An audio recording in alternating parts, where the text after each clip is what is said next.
হিঙ্গলগঞ্জের প্রকাশ্যে সভা থেকে তৃণমূল নেতার বিতর্কিত মন্তব্য। এবার সেটিকে কেন্দ্র করে তুঙ্গের রাজনৈতিক চর্চা। তৃণমূল নেতা শহীদুল্লাহ গাজী তৃণমূল প্রার্থী আনন্দ সরকারের সমর্থনে সভায় গিয়ে বিজেপি কর্মী সমর্থকদের উদ্দেশ্যে হুঁশিয়ারি দেন। সেই ঘটনার ভিডিও ইতিমধ্যেই ভাইরাল হয়েছে সোশ্যাল মিডিয়ায়। পাশাপাশি তার বক্তব্যকে ঘিরে শুরু হয়েছে তীব্র বিতর্ক। অপরদিকে এই বিষয়টিকে নিয়ে বিজেপি পাল্টা আক্রমণ শানিয়েছে শাসক দল তৃণমূলকে। সব মিলিয়ে ভোটের মুখে হিঙ্গলগঞ্জের রাজনৈতিক চাপানুতর যে আরও জোরালো হচ্ছে তা বলাই বাহুল্য।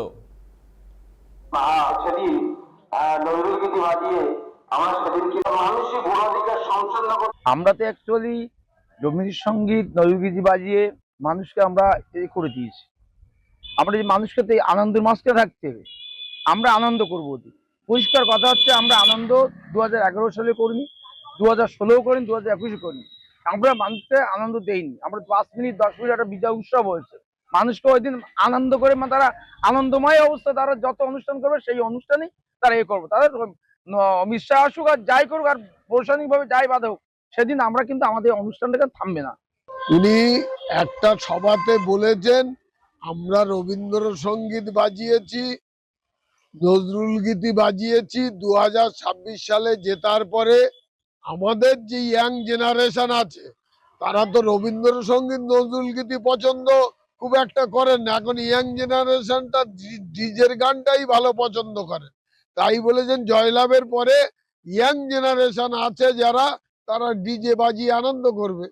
আমরা মমতা ব্যানার্জি এবং সেনাপতি অভিষেক বন্দ্যোপাধ্যায়ের দীক্ষায় দীক্ষিত তৃণমূল কংগ্রেস কর্মী, তাই আমরা এখনো সমস্ত পরিবেশটাকে মানিয়ে চলার চেষ্টা করছি। আমি গতকাল নমিনেশন দিলাম, আমার সামনে রেখাদি বসে আছেন, দুজনের মধ্যে সৌজন্য সাক্ষাৎ বিনিময় করলাম। এটাই তো বাংলার কৃষ্টি, কালচার, সংস্কৃতি। সবে তো শেষের শুরু তৃণমূল কংগ্রেসের। ভাগ বাটোয়ারা, গোষ্ঠীদ্বন্দ্ব, সিন্ডিকেট, কাটমানি নিয়ে তৃণমূল কংগ্রেসের এই লড়াই নতুন নয়, বহুদিনের লড়াই। 4 তারিখের পরে এই তৃণমূল কংগ্রেসের ঝান্ডাও খুঁজে পাবেন না, পার্টি অফিসও খুঁজে পাবেন না। দুর্নীতিগ্রস্ত যারা নেতা আছেন তারা জেলে যাবে, এটা বিজেপির গ্যারান্টি।